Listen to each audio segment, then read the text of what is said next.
Chấm riệp xua số đây bạn bọn tao kia để bạn mặc can channel để bọc nhom Cooking with Elisa bạn đi cứ lượt tìm muối xong xóa cốm nè subscriber còn đây còn trôi năng sờ lánh ngày ní khi mình tra kêu chong mà riệp rau drop suối nâng một tay jalapeno bà bông ôn chọn đăng thác nhom thưa đặc biệt cho nó xong tu sửa video nàyต่อtàu sớm mà cònเราได้ทาเครื่องไงเนี่ยทาเครื่องจ้อง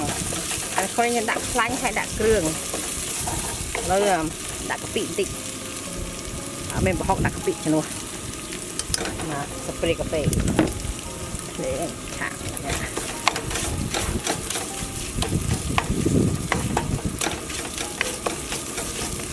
โอเคเนี่ยกำลัง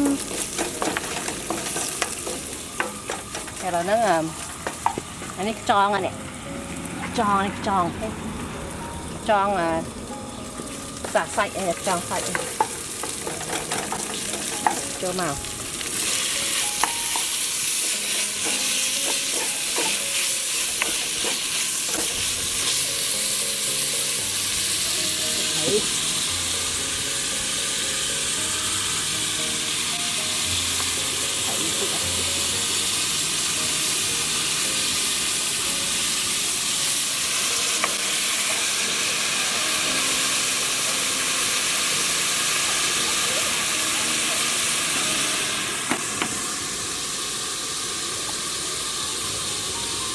ก็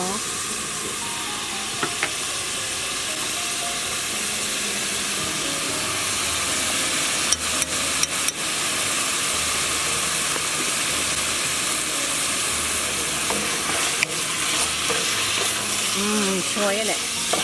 ปีต้องกันปีครบ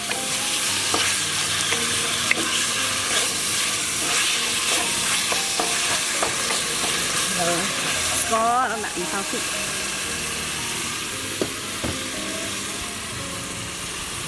ข้าวสุกอันนี้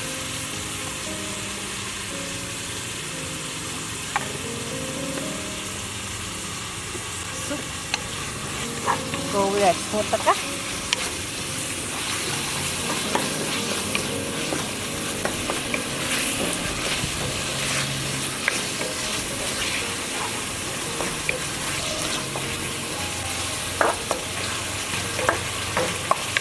แล้วยังđã phải lại đi drop hay là một cây hoa là tung rồi cho ngoài hạt cái này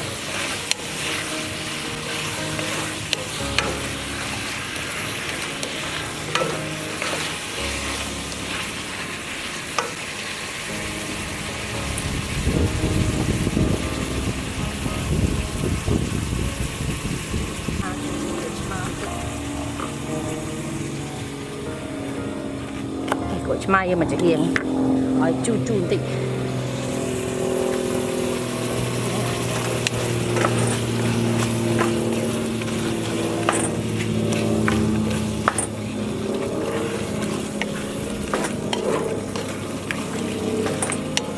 bây giờ coi phải lại cho anh tí cái đó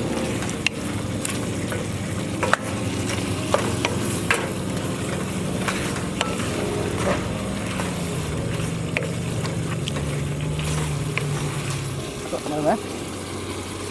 trộn mới xanh ngon lắm ngon lắm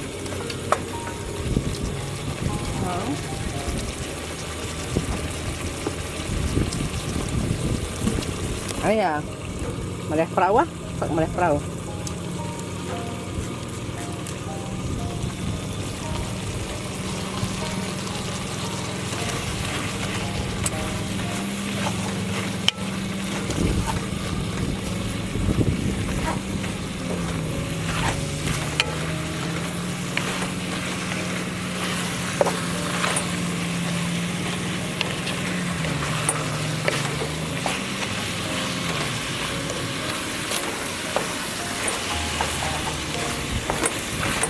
còn lại tuấn á thấy rồi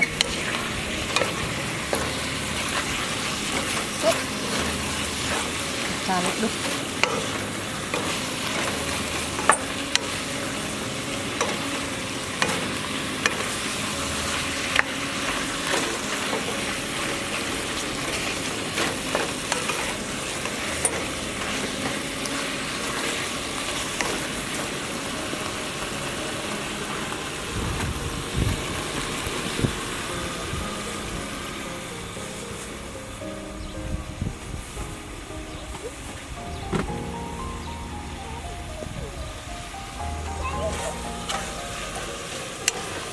thế rồi anh thấy được cháu đó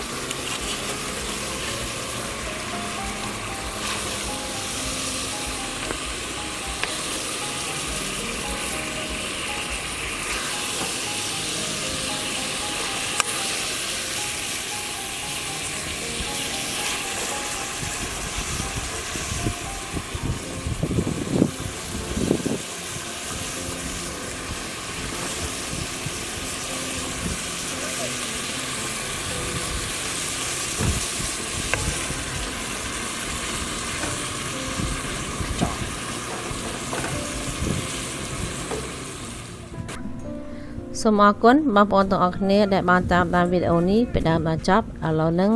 របៀបឆាគ្រឿងខ្យងបានចប់ត្រឹមនឹងហើយខ្ញុំសូមអរគុណបើបងប្អូននៅណាចង់ចេះធ្វើមុខម្ហូបសូមជួយ share វីដេអូខ្ញុំឲ្យគាត់បានមើលផងហើយបើចូលចិត្តជួយចុច like មួយបើបងប្អូនចង់បានវីដេអូថ្មីៗសូមចុច subscribe សូមអរគុណច្រើនចាំជួបគ្នានៅសប្តាហ៍ក្រោយបាយបាយ